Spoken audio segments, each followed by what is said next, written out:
നമസ്കാരം. മലയാള സിനിമാ ലോകത്തും സോഷ്യൽ മീഡിയയിലും കഴിഞ്ഞ കുറച്ച് ദിവസങ്ങളായി വലിയ ചർച്ചയായി മാറിയിരിക്കുകയാണ് നടനും സംവിധായകനുമായ മേജർ രവി നടത്തിയ ചില പരാമർശങ്ങൾ. പ്രത്യേകിച്ച് നടൻ മോഹൻലാലിന്റെ മകൾ വിസ്മയ മോഹൻലാലിനെ കുറിച്ച് മേജർ രവി നടത്തിയ അഭിപ്രായ പ്രകടനങ്ങളാണ് ഇപ്പോൾ വിവാദങ്ങൾക്കെല്ലാം കാരണം. ഒരു അഭിമുഖത്തിൽ നടത്തിയ പ്രസ്താവന സാമൂഹ്യ മാധ്യമങ്ങളിൽ വ്യാപകമായി പ്രചരിച്ചതോടെ അനുകൂലിച്ചും പ്രതികൂലിച്ചും പ്രതികരണങ്ങൾ വന്നുകൊണ്ടേയിരുന്നു. ഈ വിവാദം ഒരു വ്യക്തിയുടെ പ്രസ്താവനയിൽ മാത്രം ഒതുങ്ങുന്നതല്ല. പൊതുപ്രവർത്തകൻ സംസാരിക്കുമ്പോൾ അവർ പാലിക്കേണ്ട ഉത്തരവാദിത്തം എന്താണ്, അഭിപ്രായ സ്വാതന്ത്ര്യത്തിന് എന്തെല്ലാം അതിരുകളുണ്ട്, വ്യക്തിപരമായ പരിചയം ഉപയോഗിച്ച് ഒരാളെ പൊതുവേദിയിൽ വിലയിരുത്താൻ കഴിയുമോ എന്നൊക്കെയുള്ള ഉചിതമായ എല്ലാ ചോദ്യങ്ങൾക്കും ഈ ഒരു സംഭവം ഉത്തരം പറയേണ്ടതുണ്ട്. ഒരു ജനാധിപത്യ സമൂഹത്തിൽ ഏത് രാഷ്ട്രീയ നിലപാടിനെയും വിമർശിക്കാനുള്ള അവകാശം എല്ലാവർക്കുമുണ്ട്.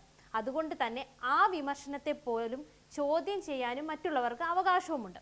അതുകൊണ്ട് തന്നെ ഈ സംഭവത്തിൽ പലരും ചർച്ച ചെയ്യുന്നത് അഭിപ്രായ സ്വാതന്ത്ര്യത്തെയും അതിനൊപ്പം വരുന്ന ഉത്തരവാദിത്വത്തെയും കുറിച്ചാണ്. അടുത്തിടെ നൽകിയ ഒരു അഭിമുഖത്തിനിടയിലാണ് മേജർ രവി വിസ്മയ മോഹൻലാലിനെ കുറിച്ച് സംസാരിച്ചത്.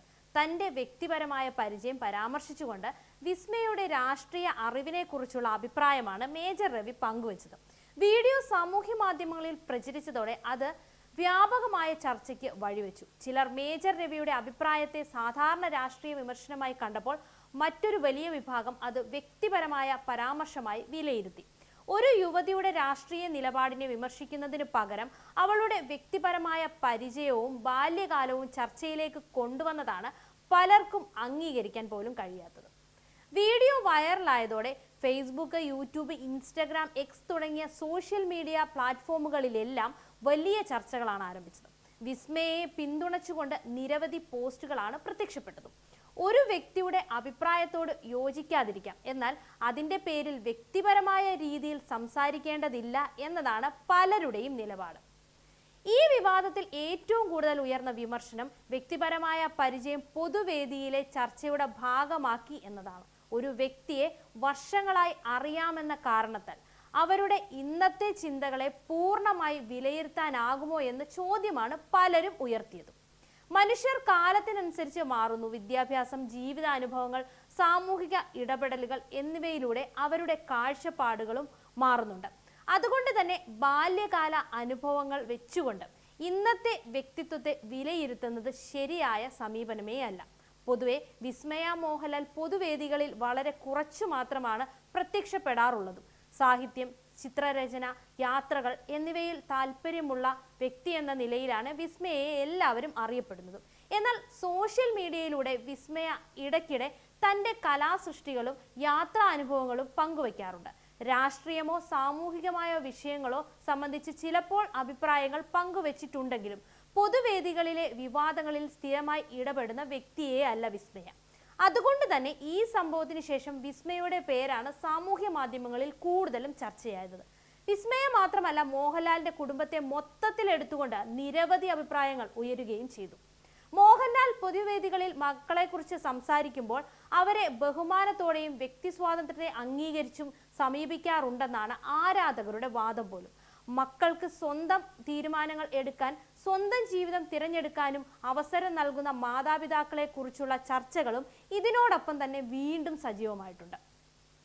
ഈ സംഭവത്തിൽ ആരുടെ രാഷ്ട്രീയ നിലപാടാണ് ശരി എന്നതിലുപരി പൊതു ചർച്ചകളിൽ പരസ്പര ബഹുമാനം എത്രത്തോളം പ്രധാനമാണെന്ന ചോദ്യമാണ് ഉയരുന്നത്. രാഷ്ട്രീയ അഭിപ്രായങ്ങളെ ശക്തമായി വിമർശിക്കാം, വിയോജിപ്പുകൾ രേഖപ്പെടുത്തുകയും ചെയ്യാം. എന്നാൽ വിമർശനം വ്യക്തിപരമായ പരിഹാസത്തിലേക്കോ അപമാനത്തിലേക്കോ മാറുമ്പോൾ അതിൻ്റെ സ്വഭാവം തന്നെ അവിടെ മാറും. സോഷ്യൽ മീഡിയയുടെ കാലത്ത് ഒരു വാചകം പോലും നിമിഷങ്ങൾക്കകം ലക്ഷക്കണക്കിന് ആളുകളിലേക്ക് എത്തുന്നുണ്ട്. അതുകൊണ്ട് തന്നെ പൊതുപ്രവർത്തകരുടെ ഓരോ വാക്കും കൂടുതൽ ശ്രദ്ധയോടെ ഉപയോഗിക്കേണ്ട സാഹചര്യവുമുണ്ട്. ഒരു ജനാധിപത്യ സമൂഹത്തിൽ അഭിപ്രായ വ്യത്യാസങ്ങൾ സ്വാഭാവികമായും ഉണ്ടാവും. വ്യത്യസ്ത രാഷ്ട്രീയ നിലപാടുകളും ഉണ്ടാകും. ഒരാൾ പറയുന്ന കാര്യങ്ങളോട് മറ്റൊരാൾക്ക് യോജിക്കാതിരിക്കാം. എന്നാൽ ആ വിയോജിപ്പ് പ്രകടിപ്പിക്കുന്ന രീതിയാണ് പലപ്പോഴും ചർച്ചകളിൽ നിലവാരം തീരുമാനിക്കുന്നത്. മേജർ രവിയുടെ പരാമർശങ്ങൾ വിഷയം രാഷ്ട്രീയത്തിൽ നിന്ന് മാറി വ്യക്തിപരമായ തലത്തിലേക്ക് പോയി എന്നതാണ്. ഒരു വ്യക്തിയുടെ ആശയങ്ങളെ വിമർശിക്കുമ്പോൾ അതിന് മറുപടിയായി വാദങ്ങളും വസ്തുതകളും അവതരിപ്പിക്കുന്നത് സ്വാഭാവികമാണ്. എന്നാൽ വ്യക്തിയുടെ പ്രായം, കുടുംബ ബന്ധങ്ങൾ, പഴയ പരിചയങ്ങൾ എന്നിവ ചർച്ചയുടെ കേന്ദ്രമാക്കുമ്പോൾ അത് മറ്റൊരു തലത്തിലേക്ക് മാറുകയും ചെയ്യും. ഈ വിവാദത്തിനിടെ മേജർ രവി നടത്തിയ മറ്റ് ചില അഭിപ്രായങ്ങളും ചർച്ചയായി മാറിയിട്ടുണ്ട്. പ്രത്യേകിച്ച് വിദ്യാർത്ഥി പ്രക്ഷോഭങ്ങളെ കുറിച്ചുള്ള നിലപാടുകളാണ് പലരുടെയും വിമർശനത്തിന് കാരണമായിരിക്കുന്നത്. സമൂഹത്തിലെ വിദ്യാർത്ഥി പ്രസ്ഥാനങ്ങൾക്ക് ചരിത്രപരമായ വലിയ പങ്കുണ്ട്. വിദ്യാഭ്യാസം, സാമൂഹിക നീതി, രാഷ്ട്രീയ മാറ്റങ്ങൾ തുടങ്ങിയ നിരവധി വിഷയങ്ങളിൽ വിദ്യാർത്ഥികൾ കാലങ്ങളായി ഇടപെട്ടിട്ടുണ്ട്. അതേസമയം എല്ലാ സമരങ്ങളെയും ഒരേ രീതിയിൽ വിലയിരുത്താനും കഴിയില്ല. ചില പ്രക്ഷോഭങ്ങൾക്ക് ന്യായമായ ആവശ്യങ്ങൾ ഉണ്ടാകുമെന്നതും നമ്മൾ കാണേണ്ടതാണ്. ചിലതിനെക്കുറിച്ച് അഭിപ്രായ വ്യത്യാസങ്ങളും ഉണ്ടാകാം. അതുകൊണ്ട് തന്നെ ഒരു വിഭാഗം വിദ്യാർത്ഥികളെയോ ഒരു പ്രസ്ഥാനത്തെയോ പൊതുവായി വിലയിരുത്തുമ്പോൾ കൂടുതൽ സൂക്ഷ്മത വേണ്ടതായിരുന്നു. ഈ സംഭവത്തിൽ സോഷ്യൽ മീഡിയയുടെ സ്വാധീനം വളരെ വലുതുമാണ്. ഒരു കാലത്ത് ടെലിവിഷൻ ചർച്ചകളിലും പത്രങ്ങളിലും മാത്രം ഒതുങ്ങിയിരുന്ന അഭിപ്രായ പ്രകടനങ്ങൾ ഇന്ന് നിമിഷങ്ങൾക്കകം ലക്ഷക്കണക്കിന് ആളുകളിലേക്ക് എളുപ്പത്തിലെത്തുന്നുണ്ട്. ഇതിന്റെ ഗുണവും ദോഷവും ഒരുപോലെയും ഉണ്ട്. ഒരു വ്യക്തിയുടെ അഭിപ്രായം വലിയൊരു വിഭാഗം ആളുകളിലേക്ക് എത്തിക്കാൻ സോഷ്യൽ മീഡിയ സഹായിക്കുന്നുണ്ട്. അതേസമയം ഒരു പ്രസ്താവന അതിന്റെ പൂർണ്ണ പശ്ചാത്തലത്തിൽ നിന്ന് വേർതിരിച്ച് പ്രചരിക്കാനും സഹായിക്കുന്നുമുണ്ട്. അതുകൊണ്ട് തന്നെ ഇത്തരം വിഷയങ്ങളിൽ പ്രതികരിക്കുമ്പോൾ മുഴുവൻ സാഹചര്യവും മനസ്സിലാക്കേണ്ടതിന്റെ ആവശ്യകതയും അത്യാവശ്യമാണ്. മേജർ രവിയെ പോലുള്ള പൊതുപരിചയമുള്ള വ്യക്തികൾ സംസാരിക്കുമ്പോൾ അതിന് സ്വാഭാവികമായും കൂടുതൽ ശ്രദ്ധ ലഭിക്കും. കലാകാരൻ, രാഷ്ട്രീയ നിരീക്ഷകൻ, സാമൂഹിക പ്രവർത്തകൻ തുടങ്ങിയവർ പൊതുവേദിയിൽ പറയുന്ന കാര്യങ്ങൾ പലതും പിന്തുടർന്ന് പോകാറുമുണ്ട്. അതിനാൽ അഭിപ്രായം പറയാനുള്ള അവകാശത്തോടൊപ്പം ആ അഭിപ്രായം എങ്ങനെ അവതരിപ്പിക്കണമെന്ന ഉത്തരവാദിത്വവും മേജർ രവിക്ക് ഉണ്ടായിരുന്നു. വിമർശനം ആവശ്യമുള്ളിടത്ത് വിമർശിക്കണം. എന്നാൽ വ്യക്തിയുടെ മാന്യതയും സ്വകാര്യതയും സംരക്ഷിക്കുന്ന രീതിയിലുള്ള സംവാദമാണ് ആരോഗ്യകരമായ പൊതുചർച്ചയ്ക്ക് വരേണ്ടത് എന്നും മേജർ രവി മറന്നുപോയി. ഈ വിവാദത്തിന് പിന്നാലെ വിസ്മയ മോഹൻലാലിനെ പിന്തുണച്ച് നിരവധി പേരാണ് രംഗത്തെത്തിയിരിക്കുന്നത്. ഒരു വ്യക്തിയുടെ കുടുംബ പശ്ചാത്തലം നോക്കാതെ അവരുടെ അഭിപ്രായങ്ങളെ വിലയിരുത്തണമോ എന്നതും പലരും ചോദിക്കുന്നുണ്ട്. സ്വന്തമായി ചിന്തിക്കുകയും സ്വന്തം നിലപാടുകൾ അവതരിപ്പിക്കുകയും ചെയ്യുന്ന യുവതലമുറയെ പ്രോത്സാഹിപ്പിക്കേണ്ടതിന്റെ ആവശ്യകതയും ചിലർ ചൂണ്ടിക്കാട്ടുന്നുണ്ട്. ഒരു അഭിപ്രായത്തോട് യോജിക്കാത്ത ഒരു കാര്യമാണെന്നും അഭിപ്രായം പറയാനുള്ള അവകാശം നിഷേധിക്കുന്നത് മറ്റൊരു കാര്യമാണെന്നും പലരും ഓർമ്മപ്പെടുത്തുന്നുമുണ്ട്.